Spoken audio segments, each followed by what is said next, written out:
예레미야 30장 4절에서 9절까지 말씀, 오늘 이 아침 첫 시간에 저희가 함께 같이 읽으시고 하나님의 은혜를 나누겠습니다.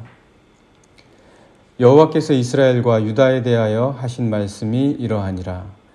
여호와께서 이와 같이 말씀하시되 우리가 무서워 떠는 자의 소리를 들으니 두려움이요 평안함이 아니로다. 너희는 자식을 해산하는 남자가 있는가 물어보라. 어찌하여 모든 남자가 해산하는 여자같이 손을 자기 허리에 대고 모든 얼굴이 겁에 질려 새파래졌는가. 슬프다 그날이여, 그와 같이 엄청난 날이 없으리라. 그날은 야곱의 환난의 때가 되미로다. 그러나 그가 환난에서 구하여 냄을 얻으리로다. 만군의 여호와의 말씀이라. 그날에 내가 내 목에서 그 멍에를 꺾어버리며 내 포박을 끊으리니 다시는 이방인을 섬기지 않으리라. 그들은 그들의 하나님 여호와를 섬기며 내가 그들을 위하여 세울 그들의 왕 다윗을 섬기리라. 아멘. 내가 할 수 있는 것을 도와주면 딱히 도움이라고 여기지 않습니다. 내가 할 수 있기 때문에 그렇죠. 그런 경우는 실컷 도와줬는데도 나도 할 수 있었다, 이런 말을 들을 때도 있습니다. 내가 할 수 있기 때문에 그렇죠. 정말 고맙다라는 말을 듣고 도움이라는 것을 알게 되는 경우는 도저히 자기 스스로는 할 수 없는 경우에, 자기 혼자 힘으로는 결코 이루어낼 수 없는 경우에 도움을 받았을 때, 그때는 내가 도움을 받았다, 고맙다, 그런 말을 듣게 됩니다. 웬만한 경우, 내가 스스로 할 수 있는 경우는 도움을 받았다라는 생각에 미처 이르지 못한다는 거죠. 우리는 예레미야에 앞서서 지금 우리가 예레미야서를 읽고 있기는 하지만 이사야 말씀을 통해서 바벨론의 포로에 갔던 유다 백성이 페르시아의 고레스가 그들을 자유케 하여 고국으로 돌아가게 함을 압니다. 이사야 선지자가 이미 예언을 했지 않습니까? 그래서 우리는 그것을 압니다. 그러나 한번 우리 생각해 보죠. 그게 고레스가 한 일입니까? 이미 우리가 이사야 말씀 읽으면서 묵상했기 때문에 그건 고레스가 한 일이 아니지 않습니까? 고레스는 유다 백성들과 생면부지의 사람입니다. 그가 해도 되고 안 해도 되는, 굳이 유다 백성을 도와주면 좋고 자기에게도 어느 정도의 유익이 있을지는 모르지만 안 해도 아무 상관이 없는 일입니다. 유다 백성을 풀어주고 고국으로 돌아가게 하는 일을 굳이 그가 리스크까지 감당하면서 할 필요가 전혀 없는 일이었다라는 거죠. 그럼에도 그가 뜬금없이 그 일을 한 이유는 무엇이겠습니까? 정책적인 문제라고도 말할지는 모르겠지만 아무 구속적인 이유가 없는 상황에서 그 일을 한 것, 하나님이 맡기신 것이다. 하나님께서 그에게 그 일을 위임하신 것이다. 우리는 그렇게 생각합니다. 그것을 통해서 도저히 이스라엘 백성들은 스스로 할 수 없는 일을 고레스가 왜? 도대체 그 사람이 왜 그 일을 하냐? 나랑 생면부지의 사람이고 나하고 아무 관련도 없는데 왜 그가 나를 돕지? 하나님께서 도우심을 깨닫기 위해서 특별히 그를 선택하신 이유가 바로 그것이라는 겁니다. 아주 잘 알고 익숙한 사람이 도와줄 수도 있죠. 그럴 때보다, 그러나 전혀 생면부지의 사람이 도와줄 때 이거 하나님의 도우심이다, 우리는 더 분명하게 잘 알 수가 있습니다. 하나님의 도우심은 늘 있습니다. 그걸 알게 해주시기 위함이죠. 하나님은 언제나 도우시고자 하시는 거예요. 그의 백성들을 도우실 준비를 언제나 하십니다. 그의 사람들을 도와주신다라는 거예요. 문제는 뭐냐? 하나님께서 도와주시는 것을 받아들이냐는 거죠. 저 사람이 왜 나를 도와주려고 그래? 왜 나의 일에 상관이야? 우리가 그 도움을 받아들일 준비가 되어 있지 못하다면 하나님의 도우심에 대해서 우리가 미처 깨닫지 못하는 경우가 있다. 그래서 오늘 말씀 4절부터 보시게 되면 이스라엘 백성들이 지금 포로로 사로잡혀가는 그런 엄청난 일 앞에서 두려움에 질려 있습니다. 한번 4절 말씀 한번 보실까요? 4절 말씀 보시면 여호와께서 이스라엘과 유다에 대하여 하신 말씀이 이러하니라. 5절입니다. 여호와께서 이와 같이 말씀하시되 우리가 무서워 떠는 자의 소리를 들으니 두려움이요 평안함이 아니로다. 이제 느부갓네살이 와가지고 다 멸망시키잖아요. 남자들을 죽이고 포로로 사로잡아가고 귀인들을 데려갑니다. 그 당시에 이 고대 근동 지방에서 느부갓네살은 두려움 그 자체였거든요. 그래서 이제 주전 586년경에 이르러서는 유다가 완전히 쑥대밭이 됩니다. 남자들이 다 두려워하는 거예요.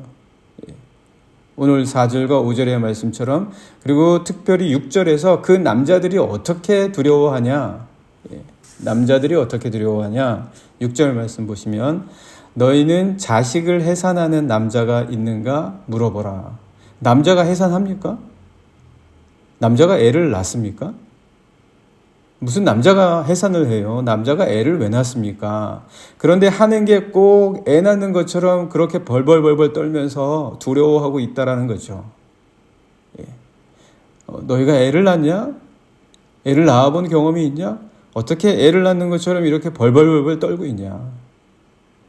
그래서 6절 말씀 계속 보시면 어찌하여 모든 남자가 해산하는 여자같이 손을 자기 허리에 대고 모든 얼굴이 겁에 질려서 새파래졌는가?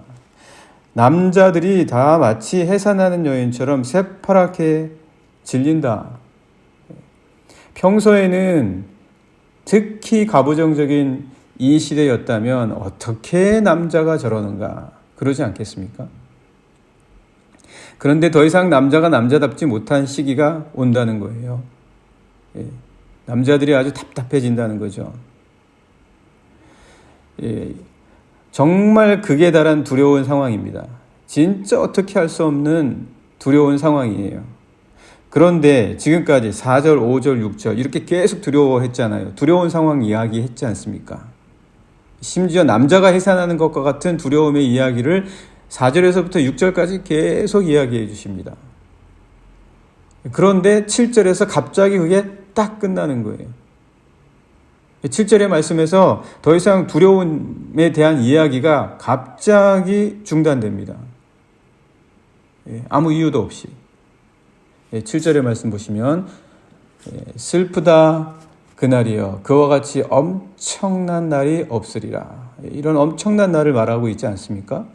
그날은 야곱의 환난의 때가 되미로다. 이때까지는 지금 두려운 얘기, 환난의 얘기, 남자가 마치 해산하는 여인처럼 벌벌 떠는 이야기 이렇게 쭉 이어오죠. 그러다가 7절 마지막 끝에 와서 엄청난 반전이 있습니다. 그 반전의 말씀, 그러나 그가 환난에서 구하여냄을 얻으리로다. 지금까지는 계속 두려워서 벌벌 떤다라는 이야기가 나오는 거예요. 두려움이 극에 달한 거예요. 30장까지 내용이 계속 이렇습니다. 멸망한다. 패망할 것이다. 항복해라.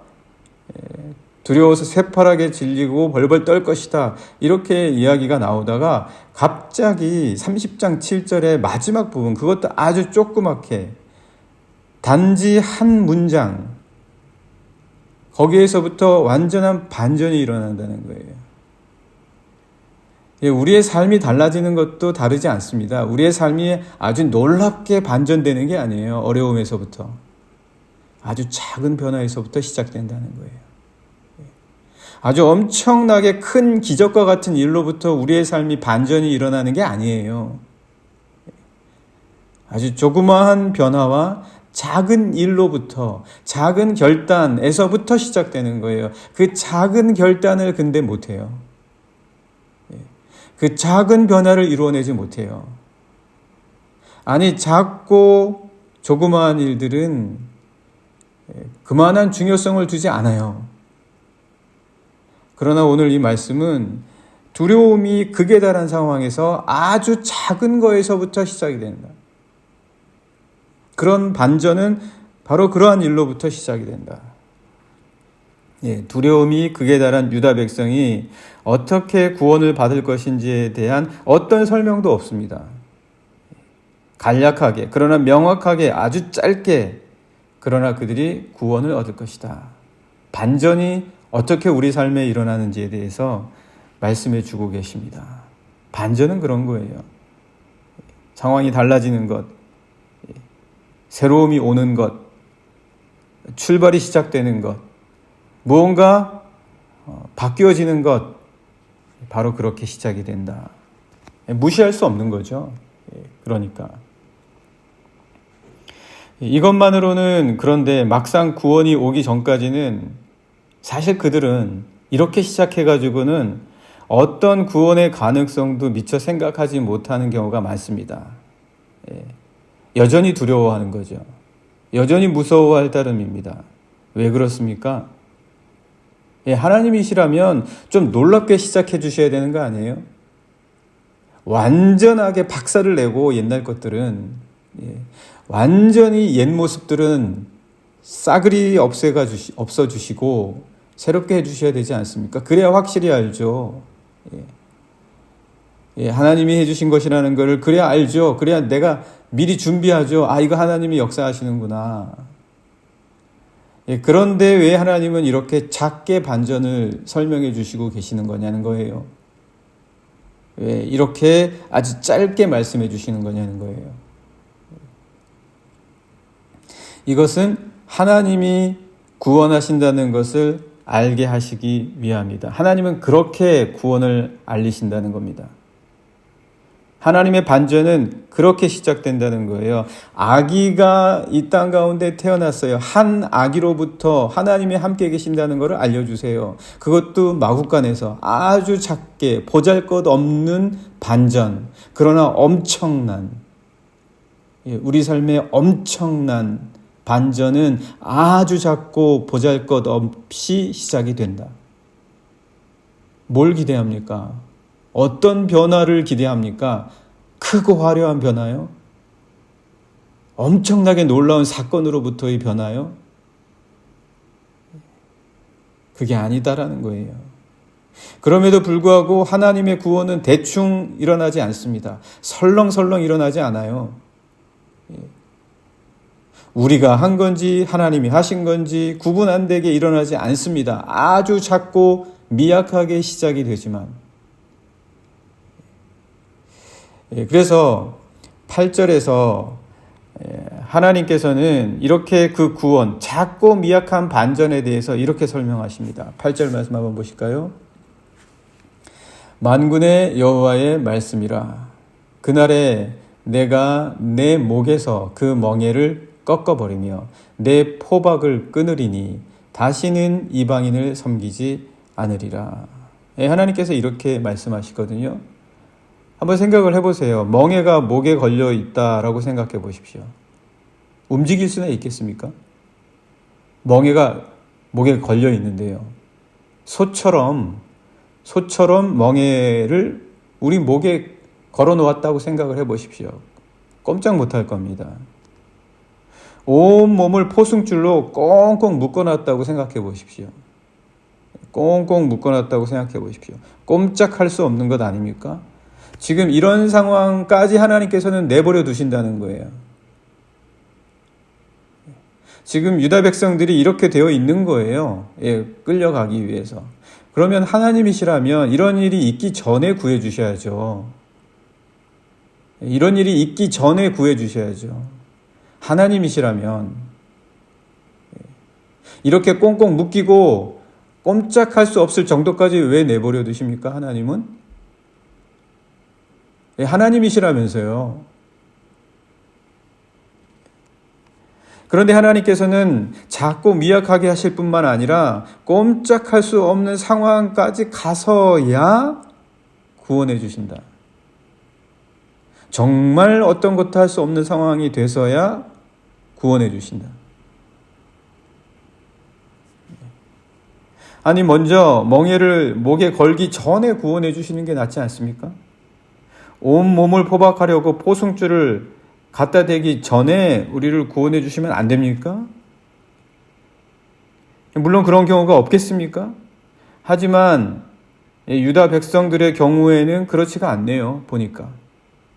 왜 그렇지가 않습니까? 다른 사람들은 잘만 구원받는 것 같은데 왜 유다 백성들은 왜 여기 이런 상황까지 몰아가시냐는 거죠. 왜 하나님의 백성들은 꼼짝할 수 없는 상황까지 끌고 가시냐는 거예요. 무엇 때문입니까? 이유는 단 하나입니다. 이유는 단 하나. 하나님이 도와주시는 거다, 너. 이거 하나님이 도와주시는 거야. 이거 알려주시는 거예요. 사람들이 도와주는 거 아니다. 하나님이 도와주시는 거다. 웬만해서는 하나님이 도와주시는 거를 모른다는 거예요. 웬만해서는 내가 한 거다라는 생각에 빠져 있다라는 거죠. 만약 하나님이 도와주시는 거라는 걸 아는데 왜 하나님에게서 자꾸 멀어지려고 하겠습니까? 만약 하나님이 도와주신 것이라는 것을 정말 신실하게 진지하게 느꼈다면 절대 하나님에게서 멀어질 리가 없죠. 목에까지 포승줄로 꽁꽁 묶이고 멍에로 꼼짝할 수 없을 때에 이르러서야 하나님께서 도와주시는 것은 내가 너희를 돕는다. 그 위에는 설명할 길이 없는 상황에까지 이르러서야 하나님께서는 도와주신다. 두 손 두 발 다 들어야 되는 상황에 가서야 하나님께서는 도와주신다. 오늘 이스라엘 백성에게 하나님께서는 그렇게 구원이 임한다. 이렇게 말씀하십니다. 이게 계획입니까? 이게 하나님의 계획입니까? 무슨 이런 계획이 다 있습니까? 이런 대책 없는 계획도 계획입니까? 너희의 계획보다 낫다. 하나님의 계획은 그렇다. 하나님의 계획은 하나님께서 잘 하신다는 거예요. 하나님에게는 다 계획이 있으시다. 하나님께서는 그들을 바벨론으로부터 자유케 하시는데 왜 자유케 하십니까? 자유케 하지 않으셔도 아무 상관이 없어요. 그렇게 자유케 하신 게 이스라엘 국가를 세우게 하신 겁니까? 이스라엘을 새로운 나라로 만들어서 새로운 나라를 세우시려고 그러신 겁니까? 아닙니다. 물론 그들은 이후에 스룹바벨과 느헤미야를 통해서 성전과 성벽을 재건합니다. 하지만 나라를 세우지 못해요. 이스라엘이 나라 못 세웁니다. 고국으로 돌아왔다고 해서 나라 세우는 거는 그때 당장 일어난 일이 아니었어요. 페르시아도 세워졌다 망하고, 그리스도 세워졌다 망하고, 로마도 세워졌다 망하고, 오스만도 세워졌다 망하고, 아랍이 세워졌다 망하고, 다 세워졌다 망하는 대회 가운데에서도 이스라엘은 세움을 못 받습니다. 수많은 나라를 세우세요, 하나님께서. 그런데 이스라엘은 못 세우게 하세요. 그럼 왜 자유케 하신 겁니까? 자유케 하신 이유가 뭡니까? 나라도 못 세우게 하시면서. 다른 나라들은 이렇게 수많은 나라들이 세워졌다 망하는데도, 그렇게 쉽게 나라가 세워지는데도 왜 이스라엘은 못 세워집니까? 그것이 끝이 아니죠. 영국이 또 세워져요. 그리고 지배를 합니다. 그래도 이스라엘은 나라를 세우지 못합니다. 그러다가 그들이 나라를 잃고 포로로 사로잡혀간 지 2000년이 지난 1948년, 2000년이 지났습니다. 그때서야 나라를 세워요. 2000년이 지나서요. 그렇다면 굉장히 큰 역사적 갭이 있다라는 거죠. 당장 그들을 고레스에 의해 구원하신 것은 국가를 세우기 위해서 세운 것이 아닙니다. 하나님이 우리를 구원하신다고 해서 당장 우리에게 뭔가 이루어 주시는 게 아니에요. 당장 뭔가 우리를 대단하게 만들어 주시는 것도 아니고 뭔가 우리에게 이루게 하시는 것도 아니라는 거예요. 이스라엘이 뭘 이뤘습니까? 포로에서 돌아와서 한 게 없어요. 2000년 동안. 그들은 그럼에도 뭘 하지도 못했으면서 계속 서두르고 조급했습니다. 그런데 하나님은 그렇지 않으셨어요. 조급하고 서두르는 것은 하나님이 아니라 그들이었죠. 왜? 그들은 자기의 시간만을 기억하니까. 그러나 우리는 기억해야 합니다. 하나님은 영원하신 분이라서 조급하지 않으세요. 하나님은 조급하고 상관없습니다. 조급한 우리는 실수하지만 하나님은 실수하지 않으세요. 조급한데 우리는 더 실수합니다. 우리는 하루 이틀에 목이 메지만 하나님은 그렇지 않으십니다. 영원하신 하나님이 하시는 일을 따르려면 그래서 2000년 동안이나 신뢰를 배워요. 이스라엘에게 필요한 것은 바로 그런 신뢰의 섬김, 이게 더 급한 거죠. 그래서 9절에서 하나님께서는 뭐라고 말씀하십니까? 세상의 왕을 섬기는 것보다 나를 섬기는 게 더 먼저다. 세상의 왕을 섬기는 것보다 나를 섬기는 게 더 먼저다. 그래서 2000년 동안이나 하나님을 섬기는 법을 배우게 됩니다. 9절의 말씀 한번 보실까요? 9절입니다. 그들은 그들의 하나님 여호와를 섬기며, 이게 하나님의 목적이에요. 이게 하나님의 목적이에요. 하나님 섬기는 것부터 배워라. 그리고 계속해서 말씀 보시면 내가 그들을 위하여 세울 그들의 왕 다윗을 섬겨라. 다윗은 500년 전에 죽었어요. 돌팔매질하던, 그래서 골리앗을 쓰러뜨린 다윗은 없어요. 죽어서 사라졌습니다. 저 하나님 나라에 가 있어요. 이 다윗을 섬기라는 게 누굽니까? 그리스도 예수를 섬기는 것부터 먼저 배워라. 그래서 2000년 사이에 예수님께서 그들 가운데 오셨습니다. 이 하나님의 목적입니다. 하나님의 계획입니다. 하나님은 다 계획이 있으십니다. 하나님은 2000년의 계획을 세우시고 2000년의 계획을 세우시기 때문에 단 1초의 계획도 세우실 수 있는 분입니다. 1초에 무슨 계획을 세웁니까? 1초의 시간이 얼마나 된다고. 그러나 하나님은 1초를 위한 계획도 세우십니다. 오늘 우리 함께 같이 기도하면 좋겠습니다. 하나님께서는 우리에 대한 계획이 있으십니다. 하나님의 계획을 알게 해 주십시오. 함께 같이 기도하시겠습니다.